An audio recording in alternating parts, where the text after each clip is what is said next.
Assalamu alaikum wa rahmatullahi wa barakatuh. What should we Muslims do? I will just mention a few important points in brief. Do du'as for the Palestinians and for Masjid Aqsa. I feel it is a fard for every Muslim that they should pray for our Palestinian brothers and sisters. We should pray for their safety. We should pray for the victory. We should pray that may Allah give them sabr. We should pray that those Palestinians who have been martyred, Allah should give them the highest level in Jannat al-Firdaus. To get up in the last 1/3 of night and pray tahajjud salah to Allah subhanahu wa ta'ala. And in that salah, in sujood, you make du'as for our Palestinian brothers and sisters. And this is the best time where Allah subhanahu wa ta'ala answers the prayers of the believers. We should make on our social media, whether it be on the Facebook, whether it be on the Instagram, on the Twitter, on WhatsApp, we should make the world aware of the atrocities done by the Israelis on the innocent Palestinians.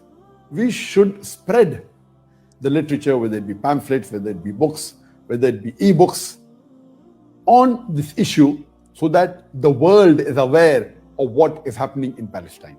We should make publicity, whether on billboards, whether on buildings, hoardings, whether it be on buses, on different venues, so that we make the people aware in your locality, in your city, in your country about the atrocities done on our Palestinian brothers and sisters by the Israeli forces. There should be peaceful protests all over the world by the Muslims.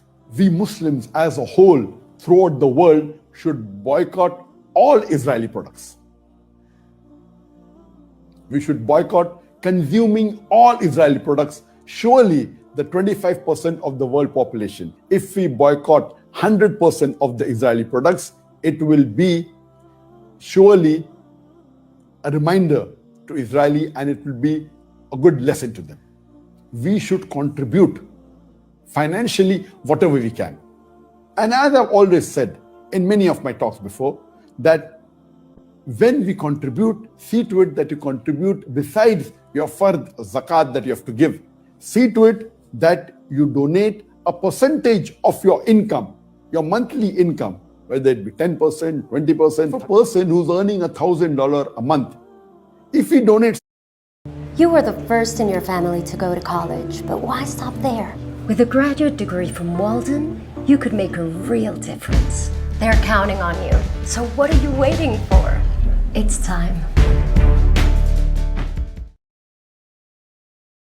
A person who's earning $1,000 a month, if he donates $100, he will get more ajr than a person who earns $1 billion and he donates only $1 million.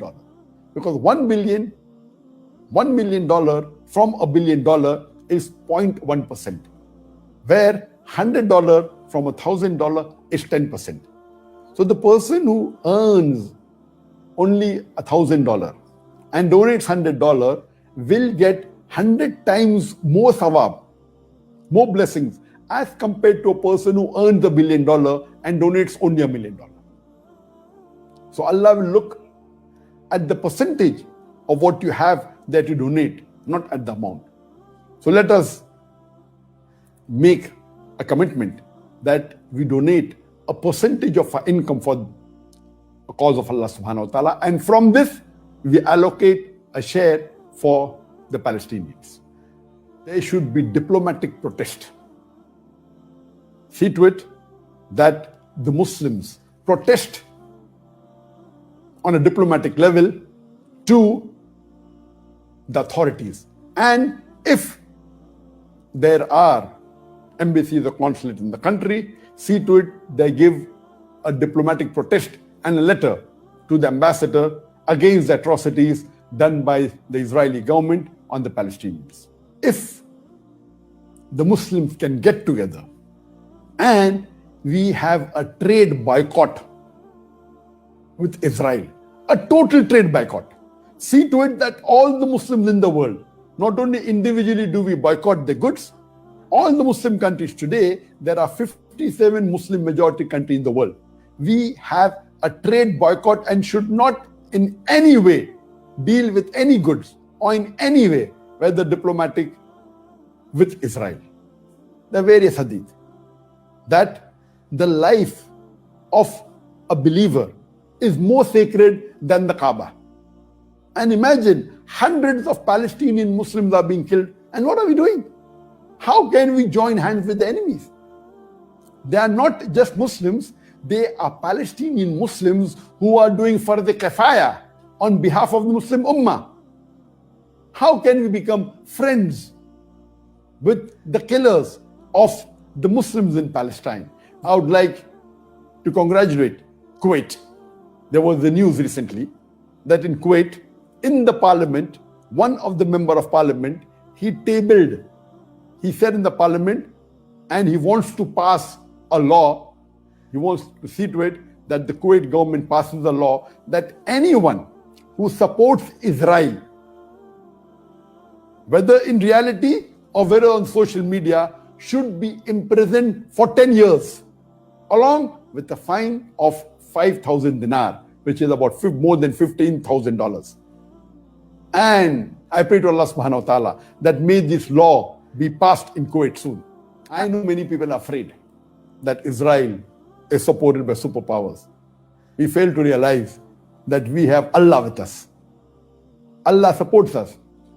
And Allah subhanahu wa ta'ala is always with the believers. Unfortunately, as the hadith of the Prophet Muhammad sallallahu alaihi wasallam, that a time will come where Muslims will be in large numbers like froth, but they'll be powerless. They'll be just like froth. The numbers are large.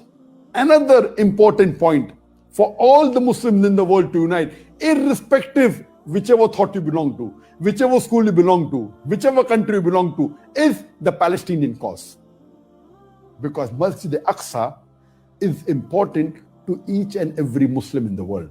Alhamdulillah, I'm happy to know that in Malaysia, the tall skyscrapers like the KL Tower, like the Kwan Tower, like the Alostar Tower, like the Terengganu Bridge in Putrajaya, many bridges, what they have done, they have lit up with the colors of the Palestinian flag.